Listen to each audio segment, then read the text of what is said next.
We now come to questions to the Prime Minister. Dawn Butler. Question number 1, Mr. Speaker. Prime Minister. Thank you, Mr. Speaker. Mr. Speaker, on Sunday, we won the contract for the biggest defence deal that Norway has ever placed. Mr. Speaker, that's a £10 billion investment securing 15 years of shipbuilding in Scotland and across the rest of the United Kingdom.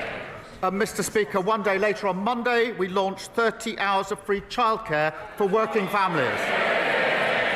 Not only does this save working parents £7,500 per year, it will transform the life chances of our children, because every child will start reception with an equal opportunity to achieve their potential. That is a Labour government in action, delivering for working people. Mr. Speaker, this morning I had meetings with ministerial colleagues and others. In addition to my duties in this House, I shall have further such meetings later today. Thank you, Mr. Speaker. Economically deprived high streets, poorer high streets, are flooded with gambling shops. The aim to permit legislation prevents councils from saying no. My summer campaign on gambling reform has received loads of support, including Gordon Brown, who says if we tax the gambling industry, we'll get £3 billion for our economy. Will the Prime Minister join campaigners and help me to end aim to permit so constituents like yours and mine can thrive?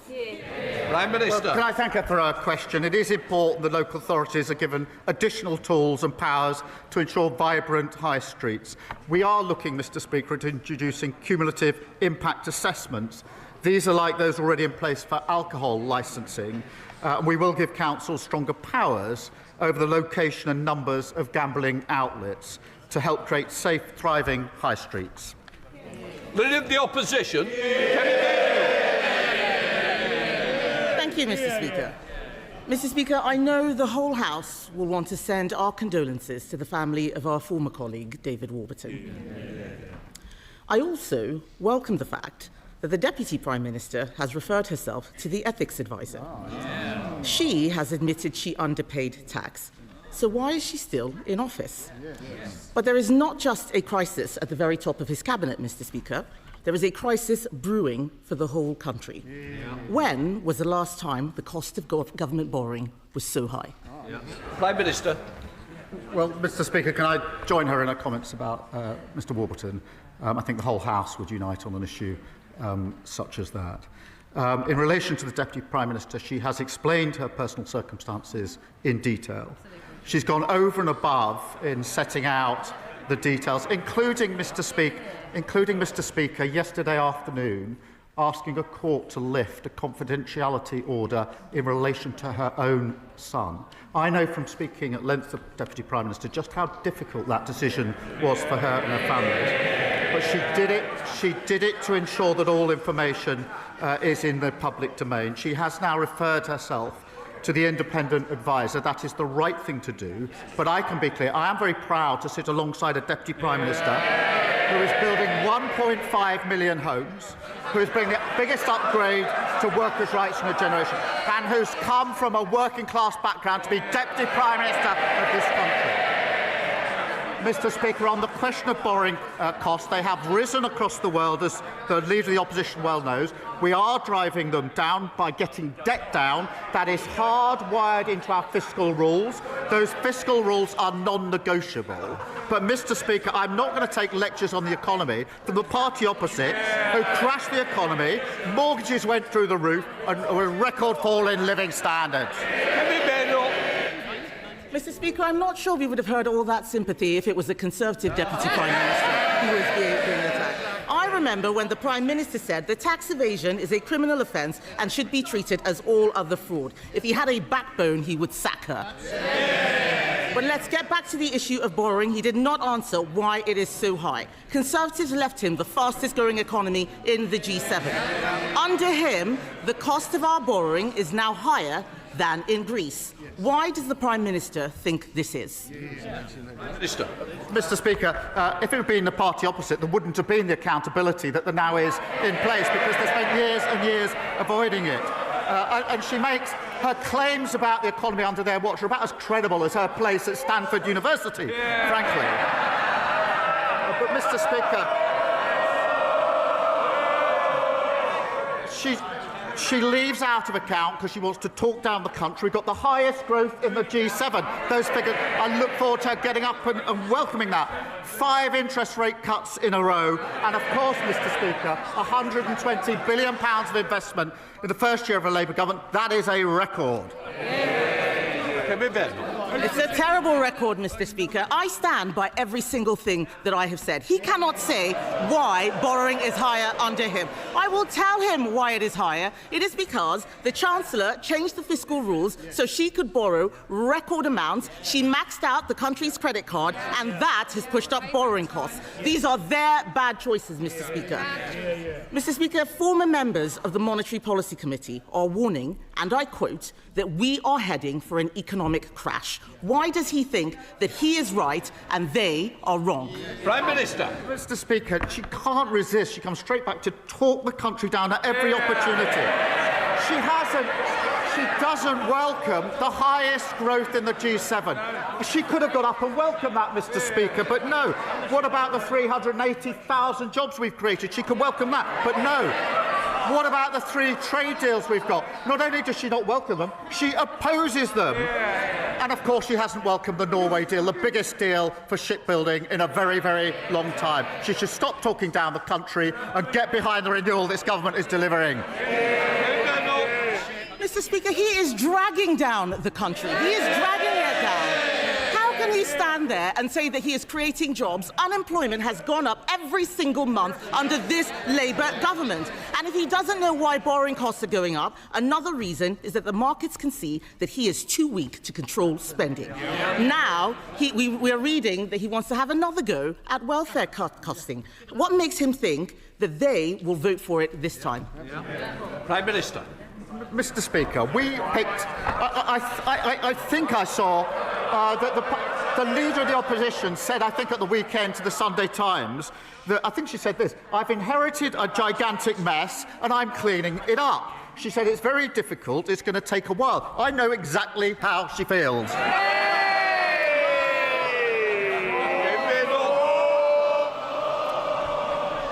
Mr. Speaker, we're not the ones referring ourselves to ethics advisors. The fact is, he is floundering.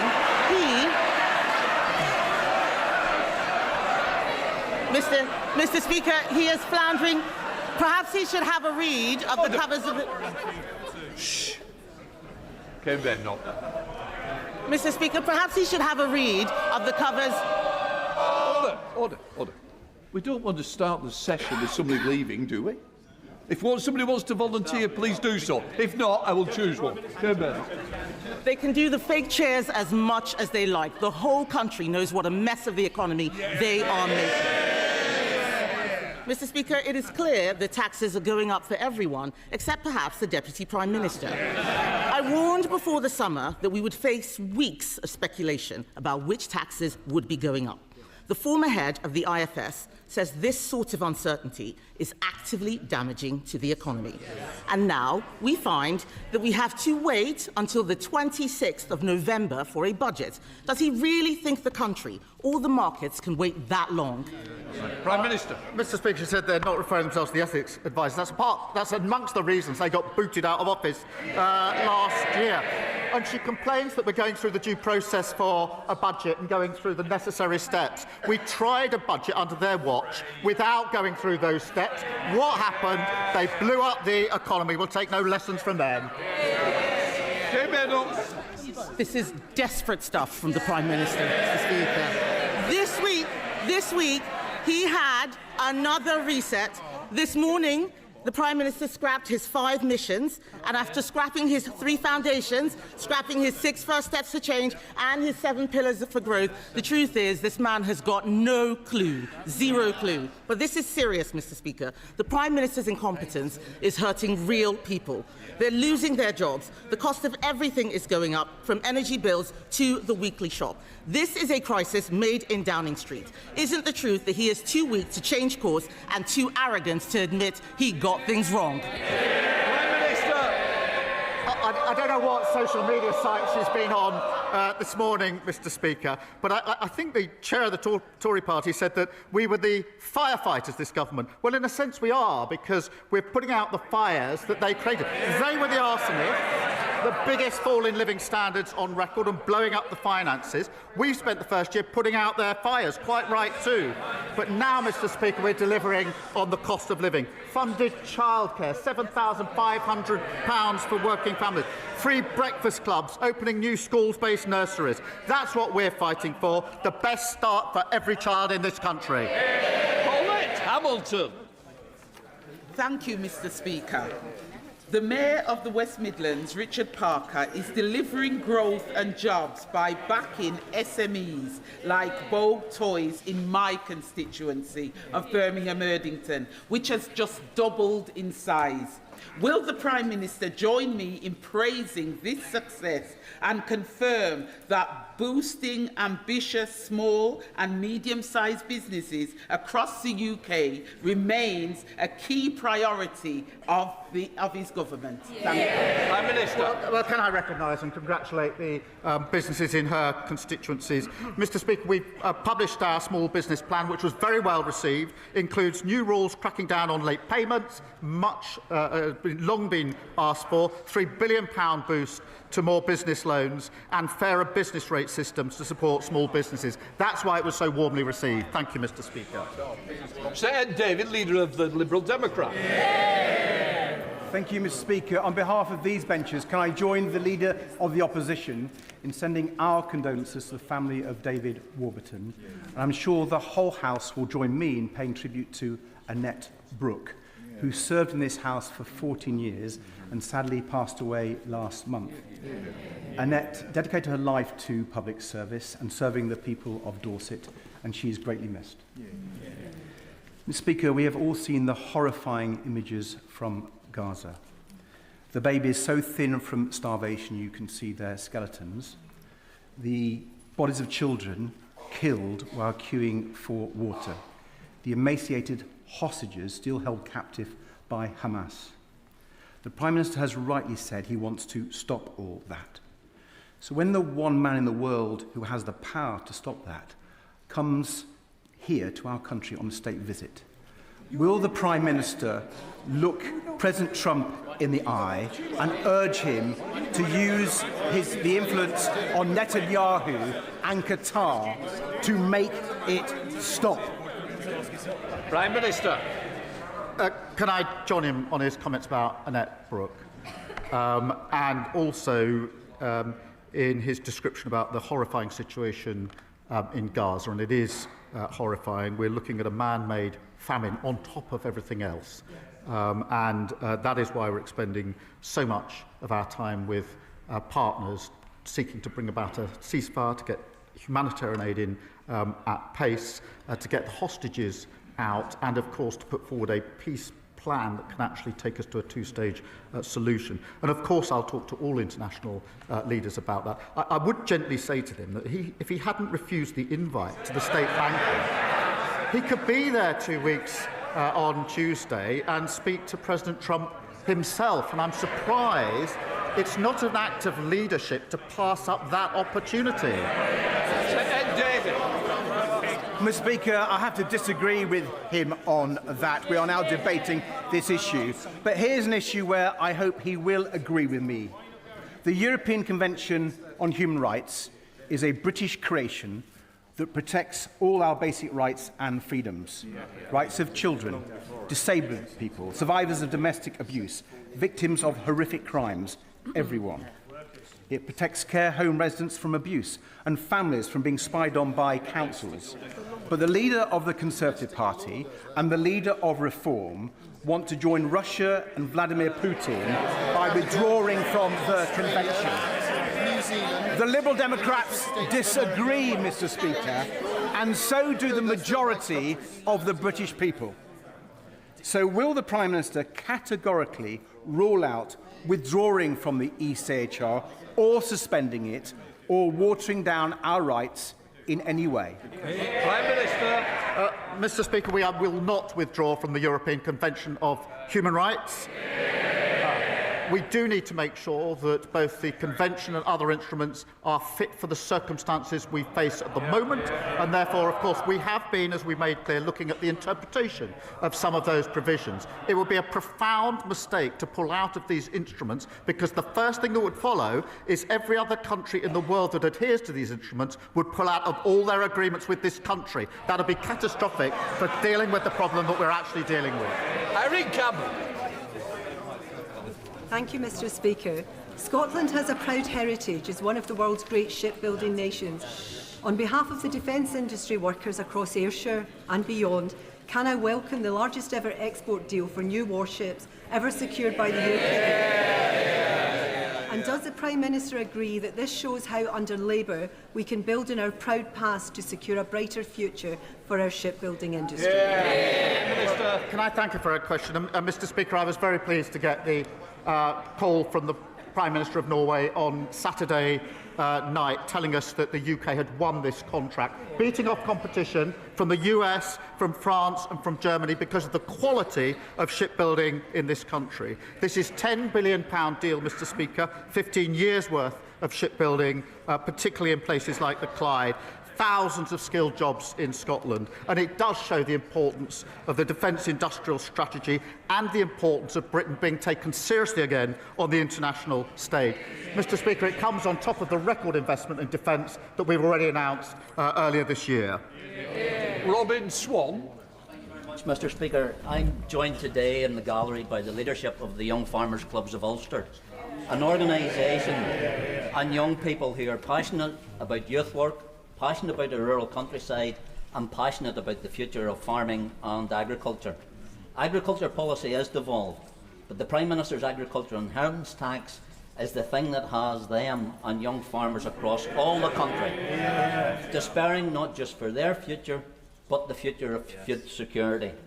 When will the Prime Minister change course on the farm family inheritance tax, now that he's taking control of tax policy? Prime Minister. First, can I welcome the Young Farmers Club of Ulster to Parliament and take this opportunity to say to him and to them that we've invested more than £2.7 billion in farming and nature recovery. That's been welcomed. And of course, we're developing a 25-year farming roadmap to make the sector more profitable. Again, that has been warmly welcomed, and their future will depend on that roadmap. We'll work with them. Bill Ribeiro Abbey. Thank you, Mr. Speaker. This week, the Global Sumud Flotilla, which includes British citizens, set sail for Gaza to break the illegal blockade and deliver much-needed aid. In June, the British boat, the Madeleine, was threatened and its crew detained, but we took no action. Can the Prime Minister say what has been learned from this and what steps are being taken to protect the British citizens on this flotilla? Prime Minister. Well, Mr. Speaker, she raised a really important issue in relation to the horrifying situation in Gaza, and the Israeli government is preventing urgently needed aid from getting in, and that is why we're now seeing a man-made famine, and that should cause us all to pause and reflect.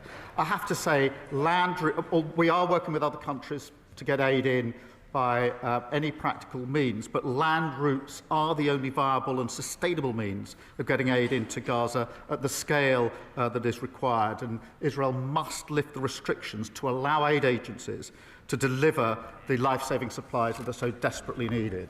Pete Wishart.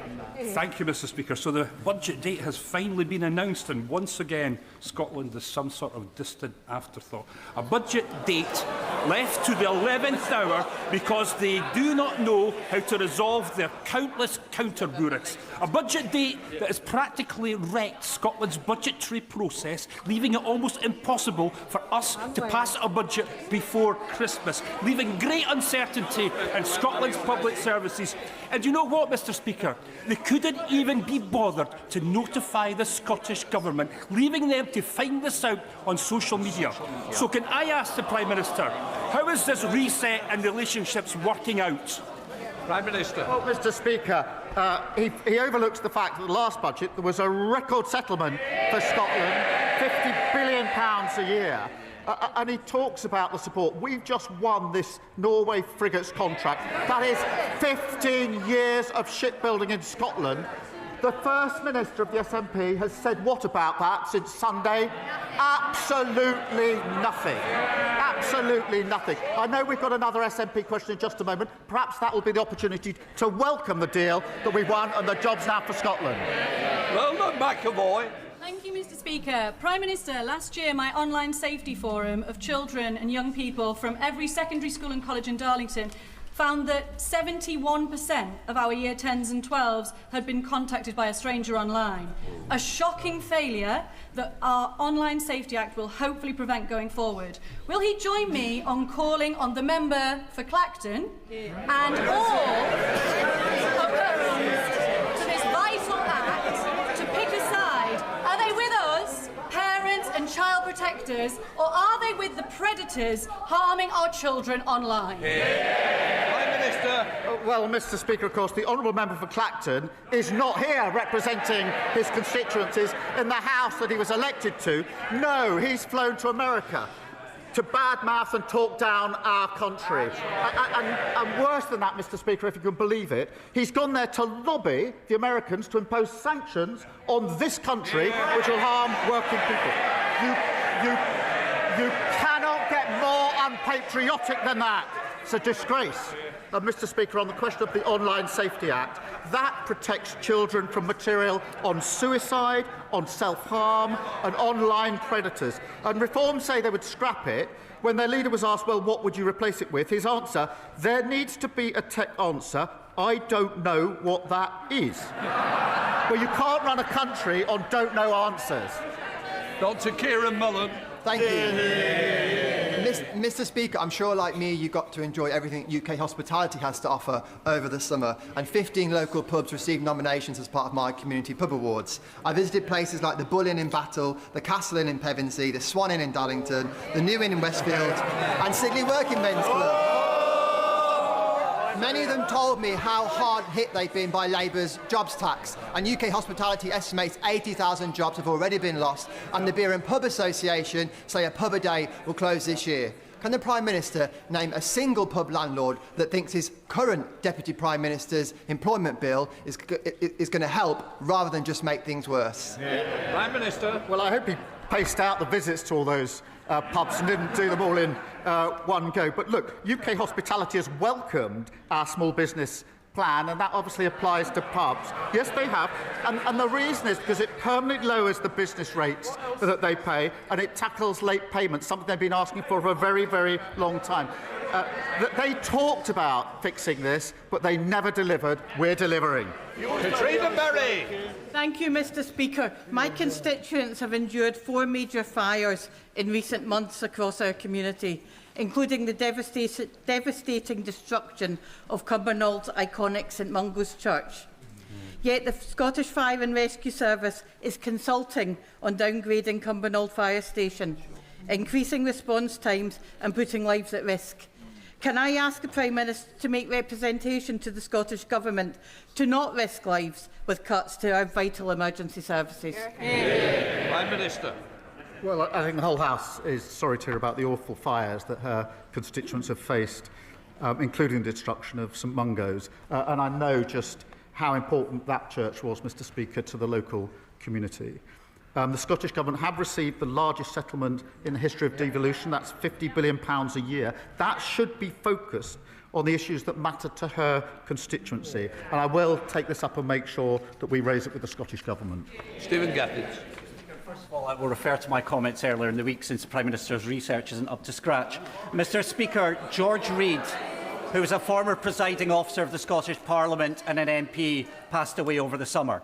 He was a humanitarian to his very fingertips. He would have abhorred the demonisation of asylum seekers, including those desperate enough to cross the Channel in small boats. Now, figures published by the House of Commons Library shows that those asylum seekers who were forced to cross has increased dramatically after Brexit as a result of leaving the Dublin regulation. So, instead of punching down and joining in with the victim blaming of Reform and the Conservatives, will the Prime Minister reject their isolationism and look to rejoin the Dublin Convention like every other country in Western Europe? Prime Minister. Mr. Speaker, there's nothing progressive about people crossing the Channel in small boats. Nothing progressive about that at all, and we need to ensure that that stops. On the question of the Dublin Agreement, I agree with him. We had a returns agreement with the whole of Europe. It was ripped up when we left the EU by people who made promises that that wouldn't be the case. We're rebuilding that relationship. We've reset that relationship. We now have a returns agreement with France. We wouldn't need a single relationship with France if we hadn't ripped up the Dublin Agreement. Richard Berger. Thank you, Mr. Speaker. We're at a very dangerous political moment. Opinion polls warn that for the first time in our country's history, we risk the election of an extremist far-right government. We all have a duty to prevent that. To do so, don't we need to rebuild support through a return to real Labour values, through real action to tackle poverty and inequality, through a wealth tax on the super-rich, and through an ethical foreign policy that takes a strong principled stand on war crimes, whoever commits them? Mr. Speaker, look, we do stand at an important moment. We can have the politics of renewal under this government, or the politics of grievance from reform, who do not want to fix the problems. They want the grievance to continue because the last thing they want is improvement in the lives of working people in this country, because they feed off the problem and the grievance being there. That's the difference. Sir Julian Lewis. Admiral Lord West was head of the Royal Navy, Chief of Defence Intelligence and a Labour Security Minister, and currently sits on the Intelligence and Security Committee. So when he writes in the national press denouncing what he calls the disgraceful decision to hand over ownership of the Chagos archipelago, adding that he does not accept that the move is, quotes, absolutely vital for our defence and intelligence, as the Prime Minister claims, should we rely on his professional judgment or not? Minister. I have the misfortune to disagree with him. Thank you, Mr. Speaker. New mums and dads in my constituency of Lowestoft tell me that one of the things they worry about the most is whether they can afford the childcare they need to be able to go back to work. That's why it's great parents will be able to save up to £7,500 a year on nursery fees thanks to this Labour government. Does the Prime Minister agree with me that investing in childcare is not only important for tackling the cost of living crisis, but also helps to remove barriers to deciding to have children in the first place? Prime Minister. Well, I thank her for raising this, and I was very proud on Monday to make the announcement about childcare. As she rightly says, it saves not just on average £7,500 for families in a cost of living crisis, but also, crucially, this is from 9 months, Mr. Speaker, to 4 years. We know that under the last under the last government, there's this disparity at age 4 between children arriving at reception, some barely out of nappies, others quite articulate. That locks in inequality for life. I'm really pleased that this measure that we've now taken on Monday unlocks that and makes sure every single child aged 4 gets to the starting line in reception with a fair chance of going as far as their talents will take them. Ellie Challenge. Thank you, Mr. Speaker. While the Conservative Party deludes itself with the myth of endless fossil fuels, the rest of us know just how ridiculous and reckless that is. Extracting more oil and gas from the declining North Sea will do nothing to protect energy security or jobs. Now, the Prime Minister himself has stated that climate action is at the heart of his government's mission for the protection and prosperity of Britain and the world. So with a decision finally looming on the Rosebank oil field, will the Prime Minister prove his words mean something and finally put an end to this climate-wrecking project? Prime Minister. Well, Mr. Speaker, I did notice that the Leader of the Opposition went to Scotland, I think, this week to announce that if she ever became Prime Minister, which is extremely unlikely, that she would pull down £50 billion of investment in renewables in Scotland. This is good, secure jobs of the future. Absolutely reckless behaviour. They haven't learned anything. But, I mean, the Greens, of course, have got a new leader, unfortunately for her. And we can now see what they really stand for. Withdrawal from NATO at a moment like this, totally unfunded spending that would blow up the economy. They would block all planning proposals. And they've now got a leader who's made, to say the least, some very strange comments about women. There is only one party delivering fairness and tackling the climate crisis, and that's the Labour Party. Alex Sobel. Thank you, Mr. Speaker. Prime Minister, in September 21, you met ex-Arsenal player Michael Thomas in Portcullis House alongside other former footballers of the V11 when I hosted them in Parliament. Last night, the BBC broadcast the V11 documentary exposing the fraud perpetrated against them and the financial abuse they have suffered within the footballing system. They have all suffered terrible financial loss, but HMRC are still chasing them for taxes from funds that were defrauded from them. Prime Minister, will you meet Michael Thomas and other players with me to see how we can protect victims of fraud and instead go after the perpetrators of fraud? Prime Minister. Well, I will, and I have met Michael Thomas a number of times. Of course, he's got a special place in my heart, having scored that winning goal at Anfield when we won the league, although the less said about winning at Anfield at the moment, probably the better. But the serious point is that these are sporting heroes who brought us so much joy, and they should have proper support from their sporting bodies on both health and welfare. Michael Thomas and others running a really important campaign to bring this to our attention. We do need a trusted system that takes the well-being of our sports people seriously, particularly those in vulnerable positions. And I know the Minister for Sport is in contact with the campaigners on this issue. Ollie Glover. Thank you, Mr. Speaker. On a recent visit to the UK Space Agency based in my Oxfordshire constituency, I learned of the huge value created by our space sector, generating more than £7 for every £1 invested.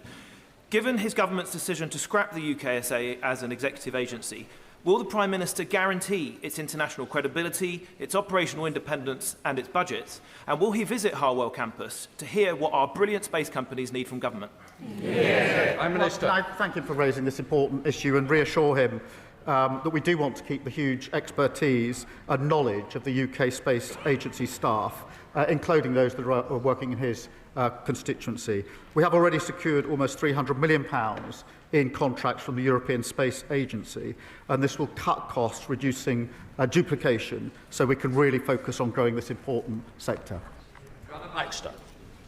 Mr. Speaker. Since the start of the full-scale invasion into Ukraine, Russia has stolen, abducted and indoctrinated at least 19,546 children. Awful. It's one of the most heinous crimes of this war. Can I warmly welcome this morning's announcement of an additional package of sanctions on those perpetrating these crimes? And can the Prime Minister assure the House that he will do everything possible to return these children to their homes? Prime Minister. Well, can I acknowledge her campaigning on this really important issue? Russia's policy of forced deportations, indoctrination of Ukrainian children is despicable, and anybody who's heard the stories or seen the pictures cannot be other than profoundly moved by it. We have taken firm action. Mr. Speaker, this was one of the issues that we discussed, as it happens, 2 weeks ago in Washington when I went over with other leaders to ensure that we are all putting maximum pressure. But this, amongst the very many horrors of the Ukraine conflict, this is right up there as one of the absolute worst. Jack Rankin. Thank you, Mr. Speaker. Like many, I was deeply concerned that a police force deemed it necessary to take 5 armed officers to arrest a comedy writer from a flight. Some may have found Mr. Linehan's comments offensive, but that isn't the point. If you don't support speech you don't like, you don't support free speech. Will the Prime Minister commit to reviewing our speech laws to ensure the legitimate free expression is protected? And will he condemn the culture within the public sector which prioritises this dangerous and perverse nonsense? Well, I thank you for raising this. You will have seen that the Commissioner has put out a statement in relation to the particular case this morning. I've been clear throughout, we must ensure the police focus on the most serious issues and the issues that matter most to our constituencies and all communities. And that includes tackling issues like antisocial behaviour, knife crime and violence. And we have a long history of free speech in this country. I'm very proud of that and I will always defend it. Week where the Prime Minister has tirelessly to place the Clydeside, Glasgow, Govan at the epicentre of Type 26 shipbuilding, is he perplexed, as I am, at the radio silence from the SNP and the contempt the SNP continues to show for the defence sector?